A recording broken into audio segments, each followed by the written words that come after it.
Halo semuanya. Pernah kepikiran nggak sih gimana hidup kita sekarang ini, dari cara kita belajar, belanja, sampai cara kita temenan, semuanya itu dibentuk sama teknologi ya? Nah, hari ini kita bakal kupas tuntas soal dampak sosial dari dunia digital kita. Oke, kita mulai dengan satu pertanyaan simple buat kamu. Setiap kali kamu online, kamu itu ninggalin jejak. Nah, kalau ada orang yang ngeliat jejak digital kamu itu, kira-kira cerita apa ya yang muncul tentang diri kamu?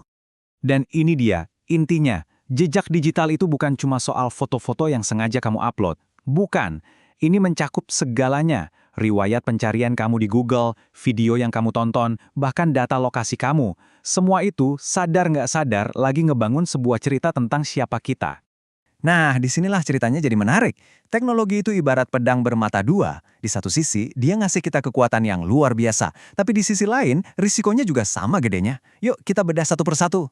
Contoh pertama, yang paling jelas deh, akses ke informasi. Keren banget kan? Kamu bisa belajar apa aja, kapan aja. Tapi, ada tapinya. Kita juga dihadapkan sama lautan misinformasi. Hoaks dan berita palsu itu nyebarnya seringkali lebih cepat dari kebenaran. Dan ini tantangan besar banget di zaman kita. Terus kita juga bisa nyambung sama orang di seluruh penjuru dunia, nemuin komunitas yang minatnya sama. Tapi platform yang sama ini juga bisa dipakai buat nyakitin orang. Cyberbullying itu nyata lukanya, dan ini sisi gelap dari konektivitas global yang kita punya. Dan tentu aja, kemudahan. Mau nyapa keluarga, mau belanja, semua tinggal klik. Tapi, tiap kali kita bagi data, kita juga ngambil risiko. Kebocoran data dan masalah privasi, ini kayak harga yang harus kita bayar buat semua kenyamanan ini. Oke, ngelihat semua itu, pertanyaannya jadi, gimana dong cara kita navigasi dunia yang rumit ini? Jawabannya ada di etika digital, semacam aturan main tak tertulis. Ini bukan soal apa yang bisa kita lakuin pakai teknologi, tapi lebih ke apa yang seharusnya kita lakuin sebagai warga digital yang baik. Dan kutipan ini ngerangkum semuanya dengan pas banget. Pada akhirnya teknologi itu cuma alat. Kekuatan sesungguhnya ada di tangan kita, para penggunanya.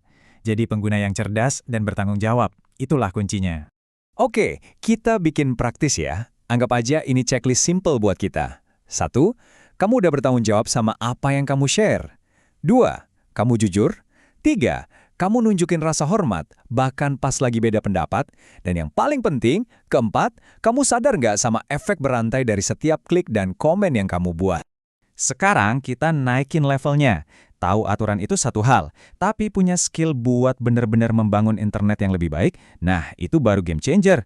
Ini soal gimana kita berubah dari sekedar jadi pengguna, jadi seorang kreator yang aktif dan positif. Nah, yang keren dari skill-skill ini adalah gimana mereka semua ngasih kita kekuatan. Berpikir kritis buat misahin mana fakta mana fiksi. Kreativitas buat bikin sesuatu yang baru dan berguna. Kolaborasi buat ngatasin masalah gede kayak cyberbullying bareng-bareng. Dan komunikasi supaya ide-ide terbaik itu bisa didengar. Dan ini ngebawa kita ke bagian paling penting dari obrolan ini. Karena, ya paham masalahnya aja nggak cukup. Kita harus jadi bagian dari solusi. So, sekarang giliran kamu. Coba deh renungin ini sebentar. Kita sering mikir kan, teknologi itu dibentuk sama para jenius di Silicon Valley.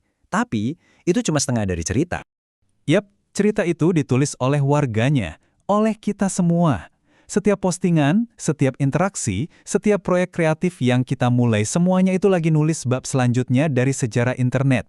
Kamu punya kekuatan untuk ikut nulis cerita itu. Jadi, aku mau tinggalin kamu dengan satu pertanyaan ini. Nggak harus bikin aplikasi raksasa atau gerakan global kok. Bisa aja sekedar poster digital, kampanye kecil-kecilan, atau bahkan cuma cara baru kamu berinteraksi di komunitas online-mu. Apa satu hal kecil yang mau kamu ciptain?